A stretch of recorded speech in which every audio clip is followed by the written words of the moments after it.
Infrastructure, healthcare, and recreation are all areas within the city of Wheeling that continue to grow. And while most are feeling the positive effects of the changes, it has not come without growing pains.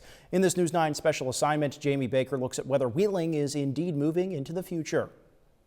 As the steel industry declined, places like Wheeling took a big hit, not only economically, but to their population. Over the last decade, moves have been made to reverse the trends and try to bring people back to the area. So for that to become a reality, just how much has been done and what more needs to happen?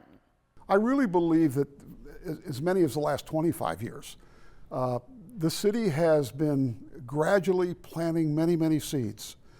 One of my biggest jobs is to water those seeds.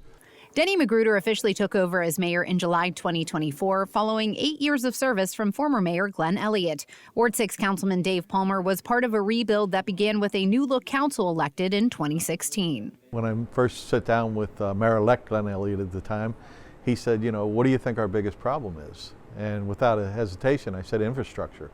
The last two councils oversaw some major construction, from the I-70 Bridges project to the ongoing $35 million streetscape project. But we also did a lot of infrastructure in recreation, in playgrounds, in ball fields. So trying to do things to make Wheeling more appealing to the outside people, because not everybody looks at the pretty building. People come in and they look at what do you have here as far as your schools, your roads, so on and so forth. So you've got to have good water, sewer, police, fire.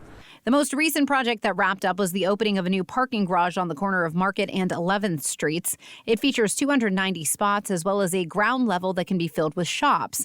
And while the decision received a lot of pushback from community members, Palmer says it's getting a lot of use. If you go look, there's already 100 cars in it, and it's just opened up. So there is a need when more people that are working at home come back to work. With the growth, though, has of course come growing pains, specifically for small, locally owned businesses downtown. Many places went from trying to survive the pandemic straight into streetscape construction. Matt Welsh owns Vagabond Kitchen. He says every day has been a struggle over the last few years for his restaurant. My biggest concern in 2019 was the work on the interstate, which most people don't even remember happened now because it's been done for so long. And then March of 2020 came and the bottom fell out, and we just worked to stay alive, take care of my employees here. We have been stuck in pandemic levels of business since 2020. And the only reason that makes sense is because of the streetscape project. So it's like, it would be easier just to rip the Band-Aid off quick, and this is like the slowest Band-Aid rip ever. Like many other businesses downtown, Welsh says they've seen a huge drop-off in revenue, but he's hopeful things will change when the streetscape wraps up later this year. What I'm seeing now that I haven't seen before is a lot of actual things happening. The parking garage, the new developments, the new buildings. It's not just plans, it's not just talk, it's reality.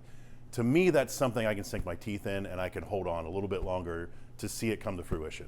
And then what's next? Regional Economic Development Partnership, or RED, will have a hand in many of the plans. President and CEO Josh Jefferson says RED's role is to fill in gaps with partnerships. I think from our standpoint, where we started to really see some synergy among a lot of different regional organizations, and we obviously, being RED, we've got great partners at the state level and at the local level and our federal level. So really, we felt like there was a lot of momentum of those organizations and government entities, both private and nonprofit, really starting to pull the rope together. Moving forward, a big focus is on the Regional Cancer Center that will be built by WVU Medicine on the site of the former OVMC. One of the things we do see really positive gains is our major employers and investments that we see happening, and I'm going to use WVU Medicine as a prime example. So the investments that WVU Medicine is making in all of West Virginia, but specifically in the Northern Panhandle, is a game changer. But Wheeling still has some deficits that need to be filled and faced, like housing and childcare, and officials know that.